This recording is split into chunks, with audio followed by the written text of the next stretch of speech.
আসসালামু আলাইকুম বন্ধুরা, চলে আসলাম আবারও একটি প্রোডাক্ট সম্পর্কে আলোচনা করতে আপনাদের মাঝে। আজকে আমি কথা বলবো লাইকো জাপান সাকুরা সানস্ক্রিনটি সম্পর্কে। আজকে এই প্রোডাক্টটির উপকারিতা, অপকারিতা এবং এটি ব্যবহারের সঠিক নিয়ম সম্পর্কে আপনাদের সঙ্গে ডিটেলস আলোচনা করব। যারা অনেক ভালো একটা ডে ক্রিম প্লাস সানস্ক্রিন চান তাদের জন্য এটি দুটো কাজই করবে এবং তাদের জন্য বেস্ট একটি প্রোডাক্ট হচ্ছে এটি।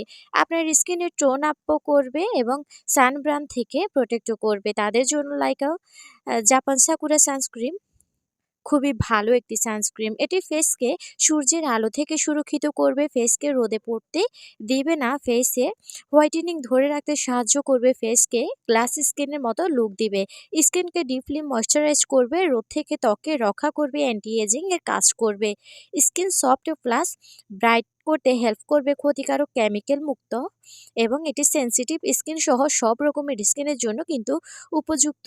তারপরও এটি কিন্তু ছেলে মেয়ে উভয়ই ব্যবহার করতে পারবে। এই প্রোডাক্টের ওজন হচ্ছে 50 ml এবং এটির SPF হচ্ছে 15+।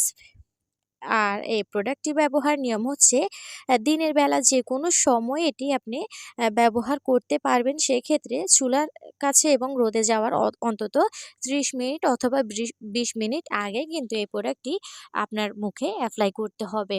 আর আপনার মুখের জন্য ভালো করে এটি মুখে ভালো করে কিন্তু অ্যাপ্লাই করতে হবে।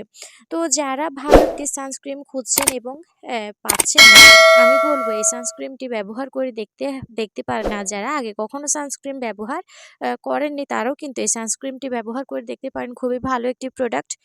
তো বন্ধুরা, ভিডিওটি ভালো লাগলে অবশ্যই চ্যানেলটি সাবস্ক্রাইব করে পাশে থাকা বেল আইকনটি অন করে রাখবেন এবং সবাই ভালো থাকবেন। আসসালামু আলাইকুম।